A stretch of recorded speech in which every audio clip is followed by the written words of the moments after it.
Good afternoon, everybody. It's Michael here, joined as always 4 o'clock in the afternoon on the Tuesdays for our live the Property and Mortgage Show. Joined with Jenny from Your Mortgage Hub. Hi, Jenny. Hi, you guys. How are we? Well, we've had a great week, a really good week. We're both saying how much busier it is. Lots of inquiries coming through. I'm getting lots of inquiries on people using our online platform to get a sort of instant valuation on their home within 60 seconds. And I know you were saying that you're getting a lot of inquiries at the moment, Jenny. So how have you found your week? Yeah, to be fair, it's been very busy, which is nice. I think the sun's made a big difference to people who've now maybe decided to make the move, and what's happening within the market, I think, has definitely people have made that decision that let's go for it. And yeah, I'm seeing a lot of inquiries coming my way, which is fantastic. We're also starting to get conversations coming in about whether it's a good time to put your house on the market before Christmas, or will I still have chance to be moved in by Christmas? So that's something we're going to talk to you about towards the end of the show in regards to what the topics are for next week. But let's go through on what the plan is for today. First of all, if you've got any questions, any comments throughout the program, as always, just pop it into the post a comment box down on your right-hand side of your page there. But please make sure you put your name in. If you want to shout us a little hello or give us a little wave or a little love heart somewhere along the lines, just to let us know you're watching. That would be great as well. The format for the show, as always, is we're going to start off this week with Jenny talking a little bit about a really important subject, and then it's going to come back over to me. And we've also got an exciting expert tip for you with a bit of an idea of also what's happening and in the marketplace, literally as of today's news, a little bit as well. So make sure you stay tuned to the end. You don't want to miss that. And also, if you are watching this and you haven't already liked our social media pages, please make sure you do. That's very straightforward. Just go over to our Facebook. That's usually the easiest way of finding us. And the benefit being on there is if there's any other updates throughout the week, in regard to the market, the marketplace, the property market, the mortgage market, interest rates, you'll see straight away when you start following us on there that we post a lot of our updates on our social media instantly. So it's very, very up to date. That way you're not going to miss out on the very latest news. So that's the format for today. So Jenny, I'm going to come straight over for you. If you just want to do a very quick introduction again on who you are, where you're from, and then we'll get cracked on with your subject for this week, shall we? Yeah, perfect. So for anyone that doesn't know, my name's Jenny Holt. I work under Your Mortgage Hub, based here in Lincoln, as a whole of market mortgage broker. So we have lots of lenders to sort of help you secure the right mortgage for you through from the start to the finish of when you need that mortgage. Fantastic. So you've got a really important topic, which I know we mentioned in last week's show. Just on that point, last week's show, just shy of 2,000 views of last week's show, which is amazing, guys. Really, really appreciate that. The first week we had just shy of 500, I think it was. So we're just up to just under the 2,000 mark. Which again, from our point is, we put these shows together, never quite sure who's going to be watching or what activity we're going to get, but that's really good. So I really appreciate that. So yeah, you're going to talk about deposit versus credit file. So over to you, Jenny. Thank you. So yeah, one of the biggest factors in any mortgage that is unfortunately massively overlooked is your credit file versus your deposit. They go hand in hand, and if I'm honest, not enough people give their credit file enough attention that it should have. And when it comes to getting a mortgage, it's vital. It dictates so much. So a common error I will see from a lot of my clients will go, Jenny, I've got a 5% mortgage deposit. What mortgage can I get? The other one is they come and say, I've been saving for years. I've got all of this money. Can I get a mortgage now? So when you're even considering starting to look at mortgages, the first place you should start is your credit file. Now, your credit file is going to dictate how much you can borrow. It's going to dictate the interest rates that's allowed, that's available to you. It's going to dictate your lender, and it is definitely going to dictate how much deposit you have. Now, when I look at a credit file, I'm not just looking at the headline, which is the score. If you've got a fantastic score, more the better. But we are looking at how you manage your finances as a whole. So when a lender views that credit file, they're not really, they're interested in the score, but what they're looking at is how much debt you have compared to how much income you have. Do you repay that money on a regular basis? When was the last time you took any credit out? And are you a serial credit taker? So look, we've all heard of Klarna, where you get 3 months free. You know, the maximum I've seen at the moment is 21 of those on any one credit file. That will impact on how much lender's going to lend you. It's going to impact on your credit file. And what it dictates and what it shows to a lender is actually you've got a lot of money on finance and you may be robbing Peter to pay Paul. So first point of call for any mortgage application is always going to be your credit file. If your mortgage broker doesn't ask for a copy of your credit file, you should be offering to give that to them, because without that, they have absolutely no idea what deposit or what interest rates are open to you guys. So first point of call is your credit file. Get it to your mortgage broker. We review it. We'll let you know exactly what rates are open to you, what lenders are going to allow you to go to them and consider you for a mortgage, and what deposit you need. Obviously, the better the the better the credit file, the lower the deposit. If you've got any sort of form of adverse, that doesn't mean you can't get a lower form of deposit, but it does mean we'll have to go to specialist lenders to achieve that. So as I keep saying, get a copy of your credit file over to your mortgage broker early doors, and make sure that you're not saving too much money or not enough money when it comes to getting your deposit. I'm going to put a link in the comments. It'll take me a little while, so give me a couple of minutes after the show's finished, that will allow you to download a copy of your credit file. It's free for 30 days. So as long as you cancel it within 30 days, there'll be absolutely no charge. If you need me to review it, just let me know. We can have a look at that, and I can let you know exactly how much deposit you're going to need to secure your next mortgage. Fantastic. So over to you, Mike. And just on that, I know we might have touched this in week one, actually, and I was having a conversation about somebody who was looking at buying a property, had a mortgage offer out, and was contemplating going out and buying a lot of furniture on credit. And I obviously gave the advice, you need to be very careful with that, because whilst you've got your mortgage offer, that does not mean that you've got your mortgage.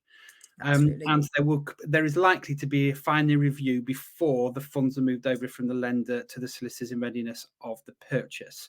So could you just give a very quick comment on that, just while we're talking about credit agreements and bits and pieces there, Jenny? Yeah, absolutely. So you're spot on there, Mike.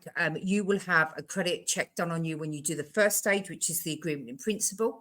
Then once you submit the full application, you will have another credit check done on you. And then before the funds are released to your solicitor, they will do a third one. So if you've gone out and bought furniture, which, let's be fair, lots of people will do, and even if you haven't taken that credit agreement yet, for example, if it's being built or it's got an 8-week delay or whatever it is, if they've done a hard search on you, that can impact on your credit score, which could drop it under the threshold that it needs to be able to get your mortgage. Plus, it shows that you've got further outgoings, so it can impact on your mortgage affordability. Look, I know lots of people are going to go out there and maybe buy a new sofa, a new bed, maybe a bit of furniture. My advice is, if you are going to do that, you must have the keys to your new property in your hand before you walk through that shop. Because if you do it before, you could jeopardize your whole mortgage application and your mortgage offer. And that's going to cause an awful lot of stress and a very uncomfortable conversation. Absolutely. And your broker is not going to be happy with you. No, no, you're right. Okay, so I hope you didn't mind me just putting that one over. But I think that's quite relevant. That's so when you get mortgage, again, it's called an AIP, an agreement in principle, because there's still lots of things you need to do before that money arrives over with the solicitors ready for your purchase. Great, really helpful advice there, and we tried to make that obviously relevant to what's happening, as I say, in people's lives as we speak. So where am I going to be talking about this week? So just to let you know, my name is Michael Hollenby. I am the owner of Hollenby Mackay Bespoke Estate Agents in Lincoln, and my sole aim is to make sure that the homeowners of Lincoln that I work for achieve the best outcome in the sale of their home. So there's a key subject I'm going to talk about today, which is the 5 tips that I'm going to help you with in regard to maximizing the attention and exposure for your property to make sure you get that outcome as well. And this is something that I talk to all of my homeowners about, Let's bring the slide up, Jenny, and I'll give you an idea here of what we're going to be talking about. So to maximize your sale and the saleability of your home, we're going to talk about the photos, the description, the floor plans, presenter-led video, and social media. So if we start off with photos, might sound straightforward, but please make sure your agent's taking some decent photographs. Also, little tips: make sure they're not using massively wide-angled lenses as well, or fisheye lenses, which can really distort the image. And when you're going to get somebody round, the photos could potentially be misleading. So good quality photos. There's some brilliant editing suites out there, quality of cameras, and even on mobile phones nowadays, there's no excuse for having poor photos. But also just some basics: clear the rooms. Make sure if you've got things like, one of my pet hates is bins on the front of the property in cars. The photo from the front should be taken on a 30-degree angle, so it's not as like a one-dimensional image.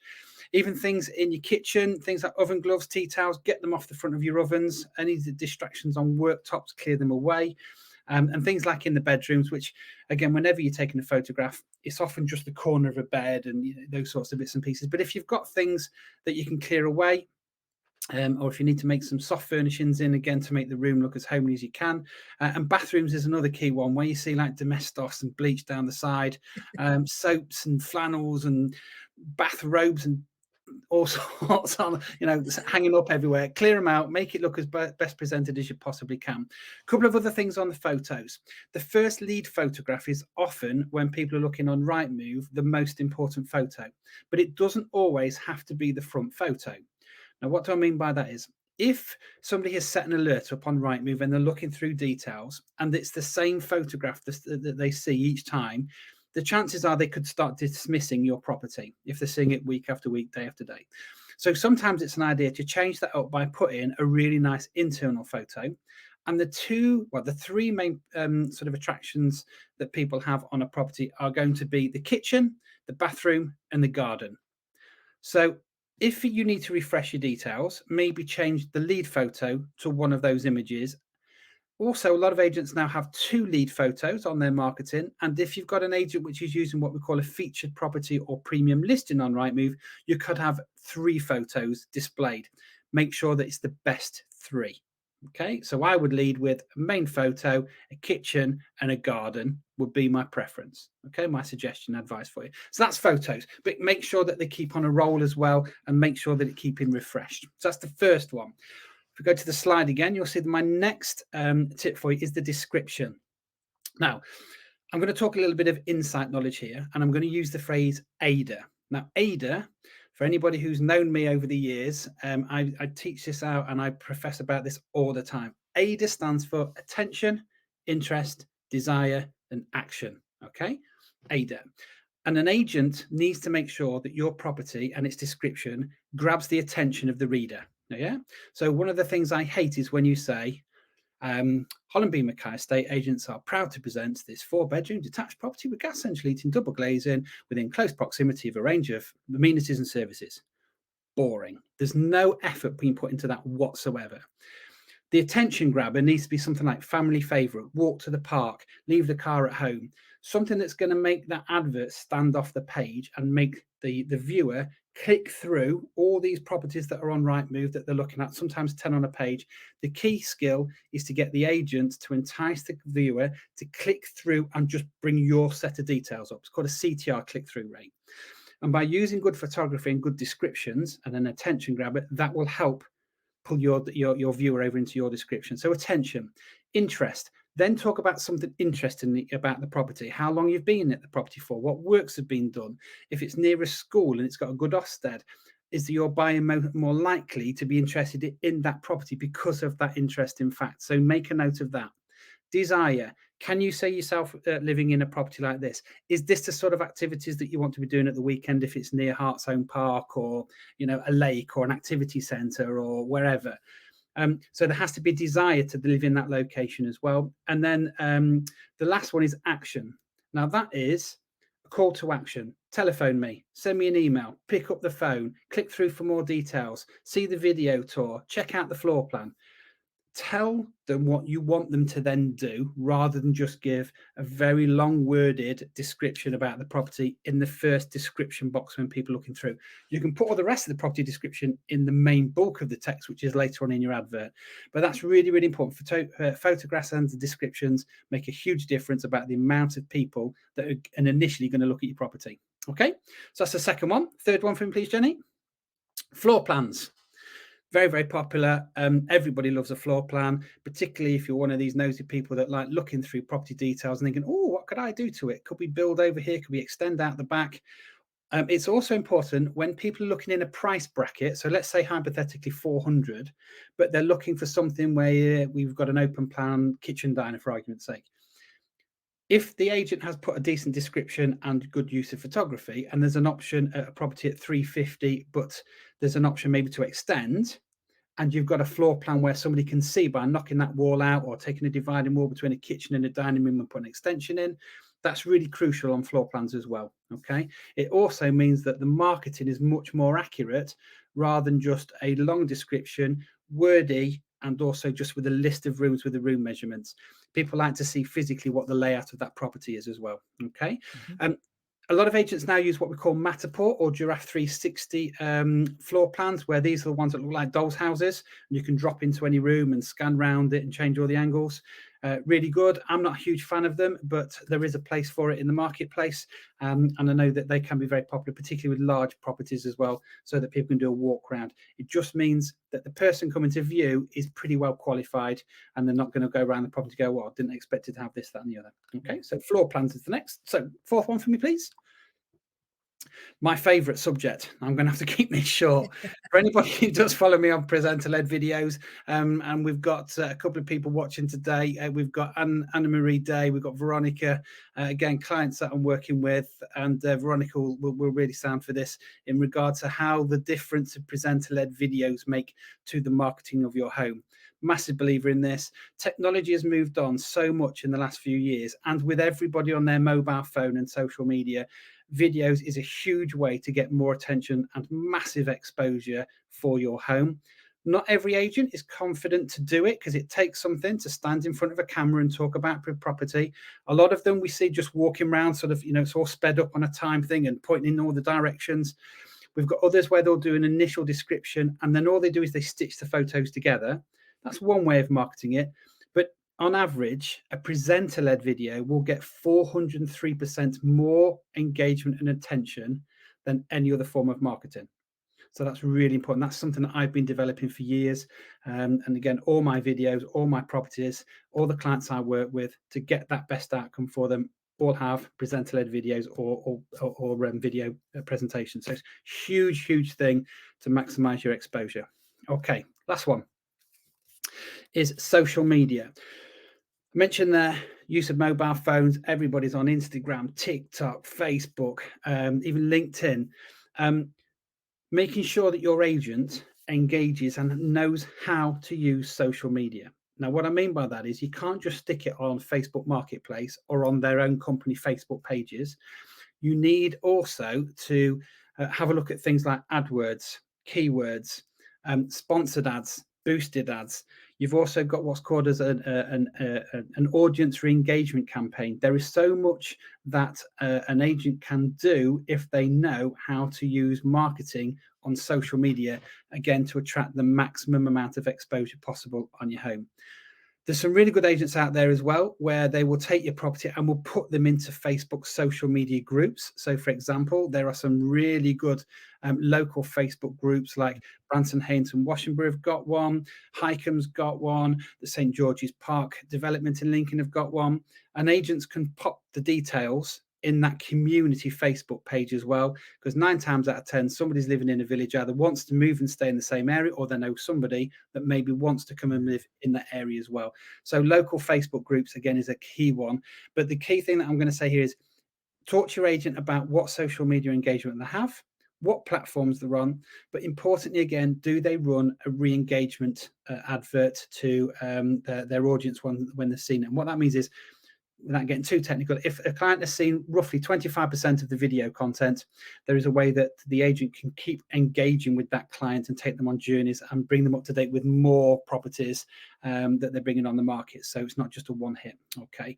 So lots for me to cover in there. That's a really passionate subject for me, because I say that's something that over the years I've been developing and working with companies all across Lincolnshire. And it's something that when I set up my own business, they're the key 5 things that market research was showing to me that's what the client base wants. And it's definitely what the homeowners of Lincoln are looking for from their agent.